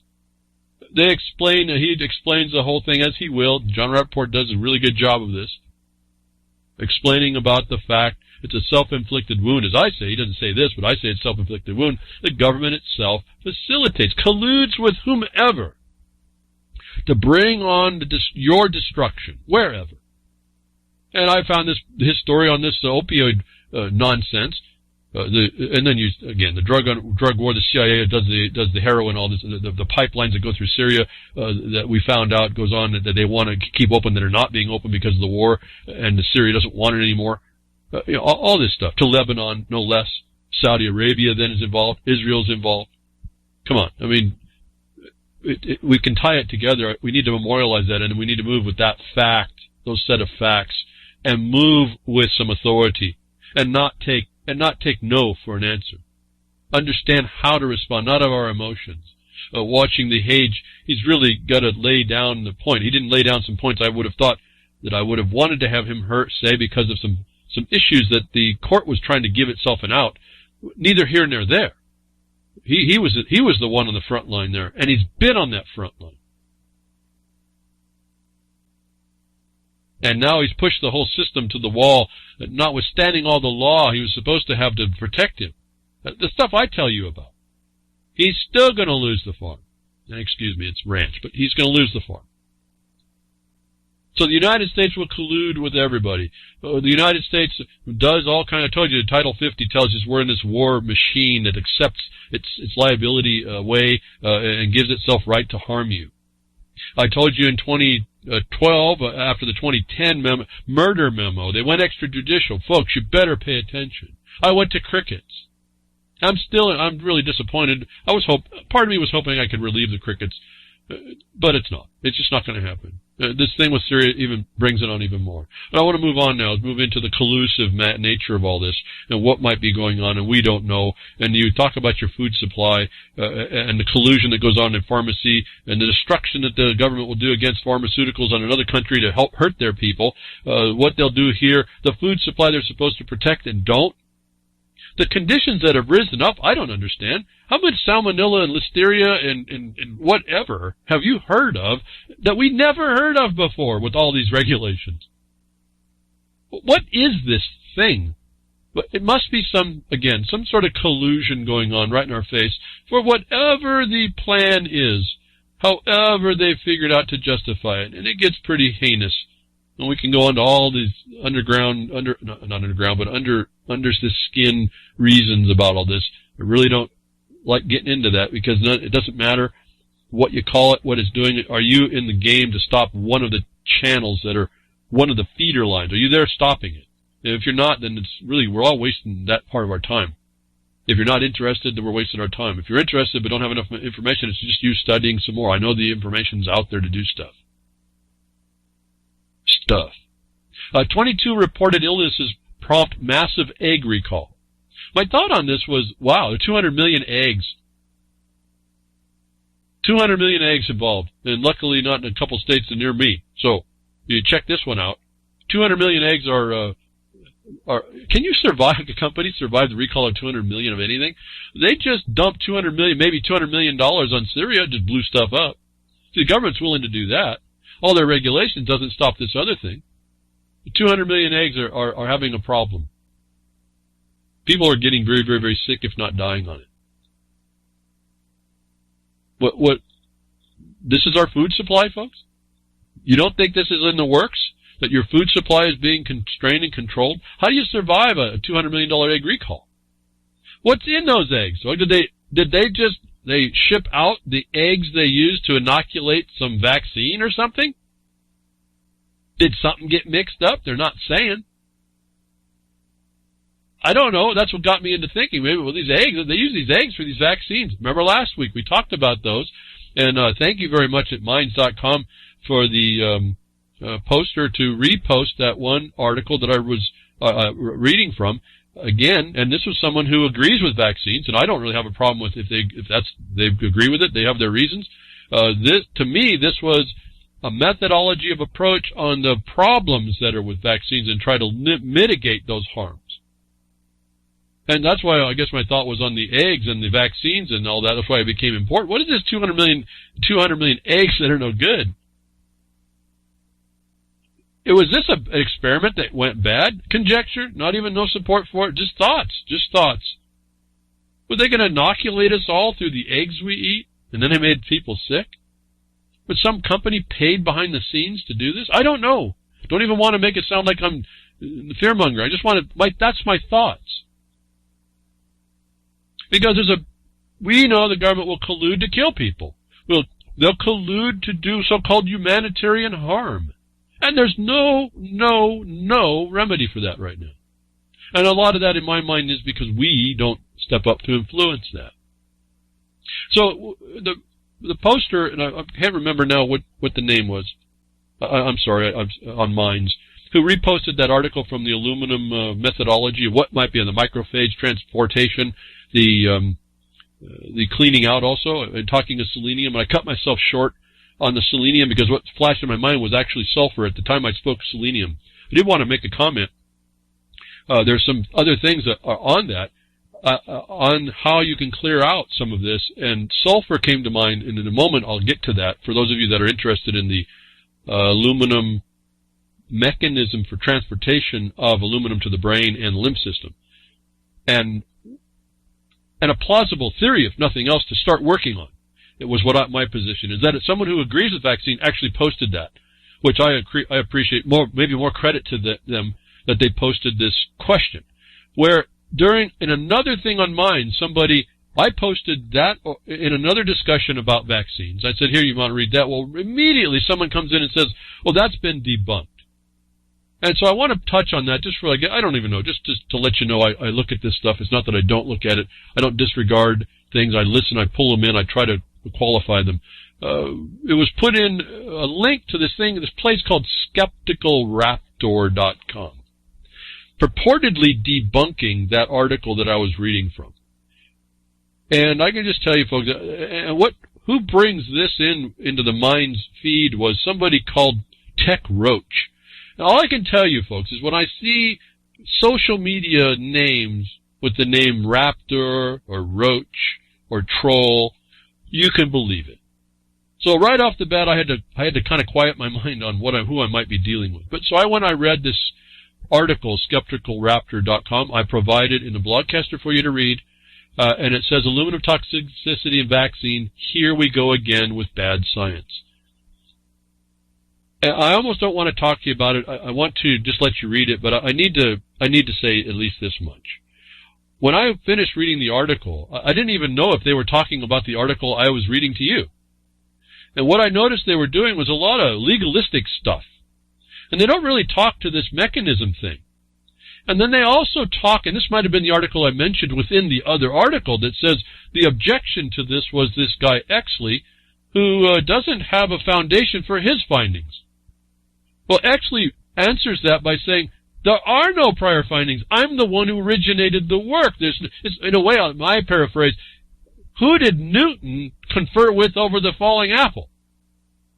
There has been nobody to do this. So there's a lot of silence on some very interesting problems within this exposition this woman, I think it does, if I find out right, does to try and debunk and create never really speaks to the science that he's talking about. Anyway, so I wanted to say that much. I want to give you this link. I want you to keep a skeptical mind on the Skeptical Raptor, because they don't touch what I was talking on, and they do it in a legalistic way. And it might be, if I read some other posts about that, right, on someone else who actually started that feed, this is maybe a site that is filled with these bar members. And so I want to return, I'm going to give it to you if you can read it, but I want to return to the point. We have vaccines, their efficacy, because of the science, has been screwed up. We can't trust it. I can't trust it. And it takes a lot of research. It takes a lot of time. And then in the meantime, we have lots of people being harmed. And that article comes up with some theory even that says that we see a potential mechanism that's never been put together, that I wanted you to know. I still want you to know it. I now want to add in the idea that the selenium triggered a sulfur issue for me, and I didn't. I cut myself short, but I want to go back and touch that. For those of you that are interested to see if you can undo the metallic harm, the metal harm in your body, look at sulfur. Sulfur is a 4-valence. Sulfur can be acting like a vacuum cleaner, but it also binds up in interesting ways. Well, it just so happens I did some research after, quick. Can't get really in depth, just kind of resolve to myself to what I used to know and now what I can do now in the time constraint. But glutathione came right on up, and it's a sulfur compound that I want to call your attention to as a help in possibly helping rid the body of metallics, in particular this aluminum. But the glutathione is not a supplement. Be very careful. There's always a subtlety here. Not as the supplement, because glutathione as a supplement is very hard to absorb in the body. Your body has to make glutathione, and it makes it by 3 different, I think they're amino acids. And I'm hesitating because my mind's kind of glitching here about exactly the form. One of the most important problems with one of them is called cysteine. You can't just take a cysteine supplement either to make this. The liver makes this. It has to be made from inside the body. And this is, again, how I always looked at, you got to have your body systems are wondrous. They're there. You got to really give them what they need. And the cysteine that needs to make the glutathione, which may be able to act as a transport with selenium, actually, it's helping it. is a cysteine form that's destroyed in processing of the cysteine amino acid in most all processing. That you have to find the proper cysteine source, one of which happens to be raw milk. It's a double bound molecule of cysteine. You can't use it any other way. And so my point here is, without getting too deep into all this, because it can go on, and I didn't really prep it for this. I just wanted people to know there's always a certain way sometimes to get at this. If you fail to do that way, it won't work. And then everybody's different on top of that. But I wanted to leverage the selenium with the sulfur potential in glutathione as made by the body, with the 3 amino acids minimum that allow the body to do it. I would say throw in some milk thistle, because some of the things I saw, the liver becomes working and it starts to become potential damage, but milk thistle works with the liver. And I've done this a long time ago. I told you a little bit about this before. If you throw some milk thistle, it augments some of this problem. It doesn't become a problem. And so a combined approach, I guess, is my point. If you have the problem, if your little ones are suffering autism or any of the other things that or the dementia or Alzheimer's, consider that there's a defect in the supplementation and the style of how you supplement that is causing the nutritional deprivations in our bodies that the government that colludes with the bottom line is not providing to us as an additional help.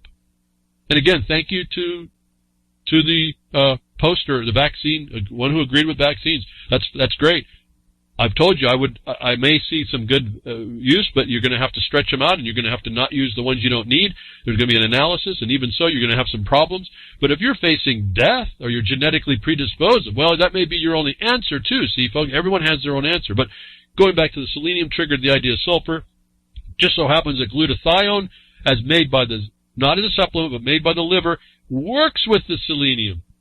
So here's another point. If you use selenium and you don't have the glutathione that's being made by the liver in sufficient quantities, maybe that won't work. And you say, well, this doesn't work. And there's no tests for any of this, folks. This is the other problem. So you do this. I'm saying this by some examples that I have in my life and experiences. Like I said before, I did some herbalistic things, herbology, and plants. You just learn about what they can do or they don't do. You learn the limitations. You learn where they do. You learn the combinations. You learn what they do in the body or not. It's quite the study. I don't do that anymore, but this was called to mind. I want to tell you about how this might work and say, be careful on these so-called skeptical things. They're not even talking to what I even offered the document for, that someone goes into a feed, social media to denounce and vile too, the names that are being called for people trying to bring other. And yes, I saw some ignorance in the responses, but nothing I'd call names. This one was coming in and just calling people names and denouncing them, just vilifying them. And I don't have time for it, so I don't respond. And so I guess I should say, when I don't respond, you probably can, and it sounds ridiculous, it's probably because I don't even have the time to discuss how ridiculous. I don't want to get lost in the argument. I got other things to do. I'll just hope the people are intelligent enough to pick up what they can use from what is available. And that's what I wanted to offer to you. I want to remind you about that. Let's move on to the harm of the gut bacteria. I tell you about another story came out right in the time that I'm talking about this last week. Gut microbes are vulnerable to a wide range of drugs. So the collusion of the government in the pharmaceuticals is also absolutely known to destroy your gut bacteria, which is part of, we heard last week, part of the process of allowing your body to fight off this nonsense and clear out these toxins. So again, you have a story in the Blogcaster of how this works, and that your intestinal flora is all critical. And if you don't have that, the things you do may not work at all. Remember, you can program the macrophage in your lower intestine. We read about that weeks ago. As a result, to stop some other thing. And if you don't do it that way, it won't work. And so science doesn't want to test that out. You're not going to see the science behind it, but it's there. It's there to understand. Whether or not it helps you is about you. Either you try it, you understand it, you do it right, you work it out, and whether you're going to be disposed to have it help you. So this is a whole lot more different than walking into an office of a doctor for 15 minutes and have him give you a pharmaceutical that kills the very gut bacteria that's going to help protect you. that creates the byproducts that all of this stuff, this fantastic machine, if you will call it, this fantastic chemistry set, works on to keep itself functioning in an optimum level. It's really fascinating. Another thing that came up, which I haven't had the time to analyze about this vaccine stuff, some new material, and I remember vaguely about seeing it, but didn't focus in on it, came up when I was discussing or looking at the glutathione potential. Was this thing called nagalase. So the story, the headline is, nagalase intentionally put into vaccines for depopulation. Okay, that's a big step for me to go, but there is this chemical called nagalase. It's an actual natural production of a cancer cell, which reduces the immune system. It suppresses your immune system function. Now, when you think about what we said last week, we found that it heightens inflammation. They tried the adjuvant tries to make the body heighten its immune system. This suppresses it. So you could almost see the mechanism that they're trying to do is to, even though they have the adjuvants to increase the immune system's function, the macrophage, they're trying to suppress the ill effects. And so you can almost see why, under the other theory, why they would add such a detrimental thing to hide the body's function and to limit how it responds, even though it's still being activated to carry the aluminum into places that's going to be harmful to you. And so nagalase came up. I don't have the time to work out the pluses and minuses about how it works. It's a very detrimental, but they put that in the vaccines. Why? Why would you want that injected into you? Another ingredient. You got to check it out. Again, the collusion of the pharma is unlimited. Again, I think simply, it's because of that bottom line. There's whole lots of other things why. But another thing for you to point out, I wanted to point out to you in this, we have a problem. We have these autism. We have these things. No one has a theory. No one's going to study it. Somebody comes up with one. Here it's in your toolbox to maybe correct some problems. I offered the nagalase not as an answer, not as a cause, but for something that you may not have been aware of that does fit into that other theory, which might help to support why you need to look at the other theory or not, or do the things that suggest you try, or allows you to think maybe more clearly on how you're going to approach the problem once you find yourself in it. Because there is no help otherwise. And I guess that's my only point about talking about all this stuff. We have to do our own helps. There's nothing amongst ourselves. We have to help each other. So, confirmation of the problem with vaccines comes out. I think this came from Gary L. Big deal in my mind. Sweden bans mandatory vaccinations over, quote, serious health concerns. Sweden has banned mandatory vaccinations citing serious health concerns and the fact that they violate a citizen's constitutional rights to choose their own health care. I'll stop there, just make some observations. How is it Sweden finds that they are serious health concerns, will not create mandatory, says it's a constitutional right against your forced use, and yet the United States with a constitution that says that specifically, you're not supposed to be forced associations or not without your consent or full disclosure, they can mandate mandatory and don't push off of otherwise, is the same problem of them being the terrorists and defeating and destroying, working to destroy you. Sweden is the first country to step up and say, wait a minute, you do have a consent right, you do have the right to understand, we do see that these are serious, have serious problems. Whether or not they identify them and underwrite any of them, they're finding that these are a problem. Now, my whole point has always been, well, if they're a tool, they're a tool. If they're a weapon, we better not use them or not let them be used. And so we have our first, maybe our first country that has come out to cause that question, if nothing else. Again, as I extend this out to those of you that want to do something, for those of you that want to have some protection, want to protect your right of choice, and these mandatory laws like in California, here's another point of the bag of evidence that you start your path to go back to find out why Sweden has found this and bring this together and bring that into your evidence, fact-based evidence, to confront those in the caucusocracy in the government near you. You don't use it on opinion, folks. I just keep telling you this. It's just not going to way. There's no way that that's going to work. Okay, so Sweden comes out with a study that they're finding serious problems, and they will not mandate anymore these vaccines. That's a huge disclosure all by itself. We're running across something else though in the UK again, and this is talking more to the underlying tests, the underlying facts that you might be using. My mind was very careful. The headline was "Sugar Taxes Improve Health of the Poor, Major Study Finds." Sugar taxes improve health of the poor, major study finds. Now, I don't have the time to go through the ups and downs about how they so-called brought this rationale, this logic to bear. What I did notice, though, is the subsequent story on this was how they based it upon how they came to the disclosure. Now, and what they did was they compared today's children, I'll use the word children, and their weight to those that were under rationing in the 50s. To say that this processed food has made kids fatter today by 4.4 pounds.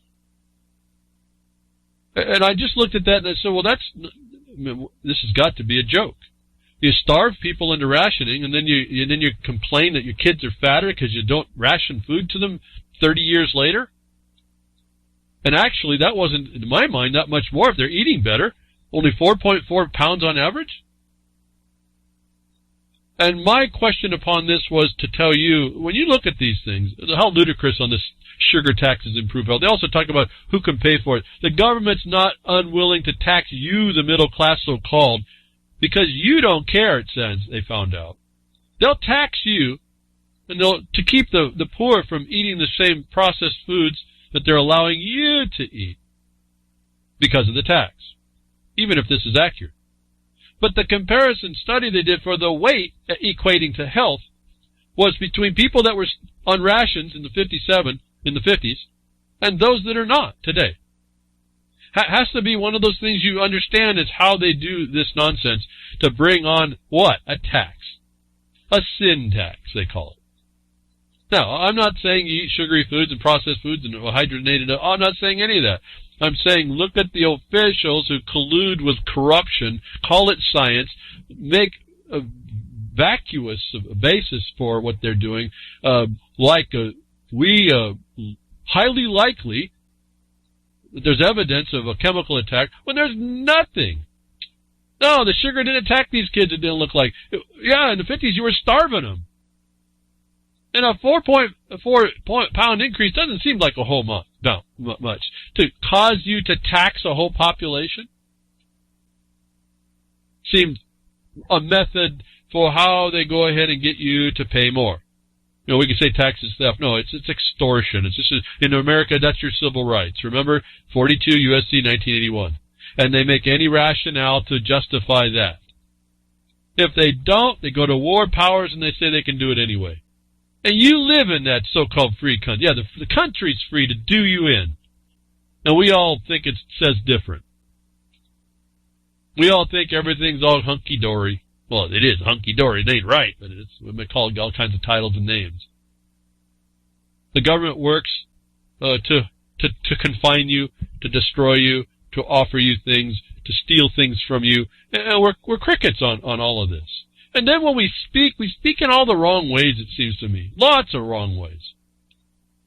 And I'm learning more as I look at this. When I say bullet points of fact, that's all I'm talking. Everybody, listen, the system knows what's out there. The system knows the history. Now you just got to reduce it down to the black and white that's not working. The black and white that was supposed to work that's not working. And you attach that duty to them. It's much quicker to do that than anything I've seen.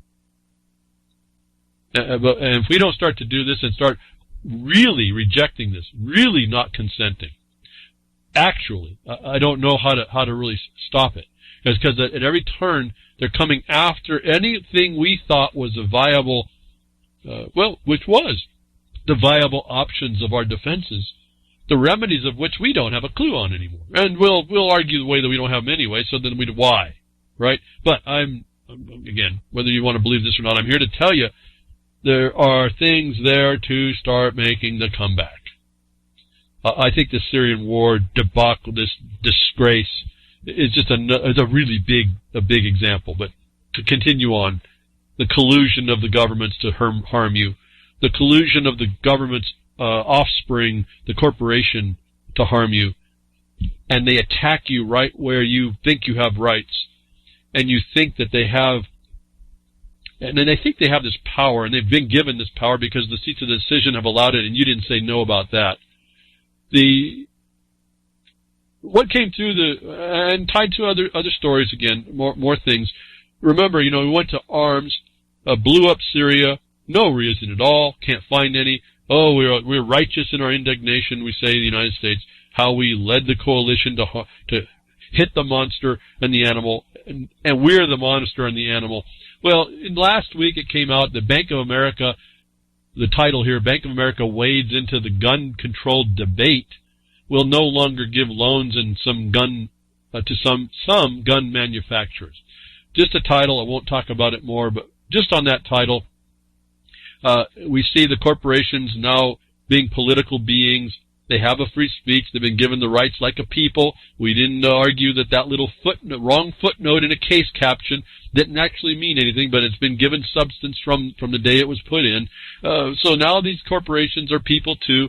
We know they're not, but we don't have a bar association who's amenable to law. They're agenda-driven, just like their own paperwork will say.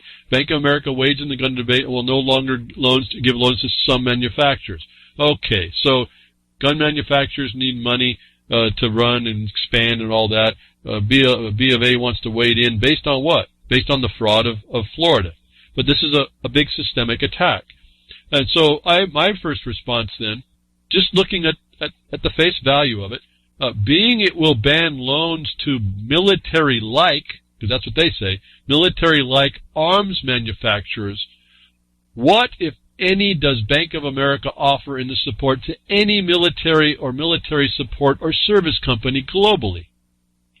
And the wonders of the social network that it can be and the internet for access of information, Gary L. comes up, I don't think it was an hour later, and says, here, check this out. Bank of America, Merrill Lynch, Ron Epstein's on defense-related investment accounts and Navy programs. And then he provided this one, Bank of America and U.S. Trust's Aerospace and Defense Industry event, October 19th in Orlando. So the Bank of America is a hypocrite, a criminal, will go after we the people and their right to acquire by interfering with the manufacturers. Nobody seems to say much about this hypocrisy. Maybe neither here nor there. I understand that Wells Fargo will give the money. So this is just a business decision. They're catering to a public. But underneath this idea that these corporations are underneath the government authority for their existence, the interference with that under a monetary system that's determined by the government, which shall not be used to interfere, might be something some of you Second Amendment people might be interested to bring up as a development for how this is. To me, this was a really interesting tactical way at the problem. I don't have time to discuss it. I didn't have time to really comment to it with Gary a little bit. Just my idea to him, if there's people out there with what they just did to Bank of America, you can bring up this thing in a way to address some underlying problems that I don't think would be available without what they just did, and why it became interesting. The Bank of America completely supports this. I had just read the Bank of America's annual report, and it talked about this U.S. Trust, so I was familiar from the annual report. I didn't understand what U.S. Trust was, but now I see is what I thought. I saw U.S. Trust. I bet they hide it all inside this trust. And sure enough, Gary L. comes up very quickly with this aerospace and defense industry event. regarding the U.S. Trust of the Bank of America, completely involved with the collusion of the military-industrial complex, while they deny you, the people, the ability to, through your manufacturers of domestic arms, from acquiring the defense material you need against the very government the Second Amendment was stating you would need that Second Amendment to control, should you choose to. And again, based on this idea, going on and moving on over and over, showing you the military consequence of this whole reality, one highly likely probability and possibility. It's got more evidence than Trump just used to go bomb a whole country. Was this admission by the sheriff of America's deadliest police force, caught on camera admitting killing suspects is better financially. And we now see what I've been saying all along, and it's about the bottom line, and it's about this the judicial problems that sit inside the system, and all these attorneys agreeing that they can do this, and this is okay, that the sheriffs understand the bottom line. It's better to kill you. That's why I've told you before, innocent people will just die. If you get wounded, that means more time and trouble on their books, sucking it out of from their coffers, that they really aren't doing it, that aren't really supporting and securing the military against you in the form of the sheriff. But even for the sheriff, it's about the bottom line. And it's such a nasty condition. This is a sheriff that has the highest killings in his area. And if you if you don't recognize that this is the method across this country, I'm not really sure what more to say about it. A sheriff admits they just shouldn't kill you. It's better financially. Is what, folks? I've been talking about over and over again. Executive expedience. It's extrajudicial.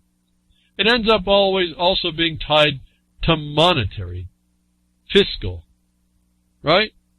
And that gets us back to what? Everyone knows this one, 28 U.S.C. 3002. When you're dealing in finances, the government is a corporation. And it's the bottom line for that corporation, the collusion with that and you against you, is just to off you. If you didn't understand, I told you, it goes globally to locally. This government destruction of your life and you, if you happen to be in the wrong spot, and the military consequence that has been given over to the cops to say, now, I feared for my life and shoot you dead, and they got that not even to check off on their little sheet, and you sit there and do nothing more than what hopefully we get started on. You start making the so-called policy. You start objecting in the right ways. Don't sit back and take it, folks. The Trump thing was serious. This is you're seeing the global local, and I say that word, and you see, William Roberts was the one who started talking about that. But we came at it from different sides. Same point. I'm showing you, and today I showed you. You attack Syria, they're attacking you, and there's no difference. There's no distance between that. Not one little bit. And I don't know what more. I keep saying this. I keep tying this stuff up. I don't know what more to say. So, for today, thank you very much for tuning in. Grimner, thank you very much for what you do at reallibertymedia.com. Folks, we need donations in lots of places. Freedom Network got 2 more months. Thank you, Estrella. And so we're going to go through there the long, hard way in freedomsnetwork.com. We need donations there. Jules, UCY.tv, thank you for all you do. Donations should go to UCY to keep this voice in simulcast and whatever else we do, what she does over there. And thank you very much. I will be with you next week. Take this or nature willing.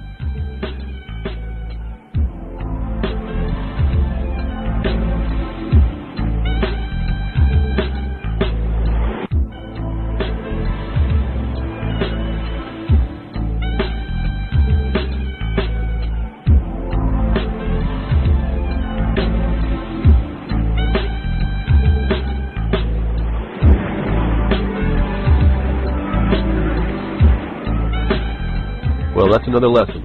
I hope with today's information you can take it to those that misbehave. From behind the woodshed, leaving his mark on the beast, this is Hal Anthony. Till next time, journey with purpose.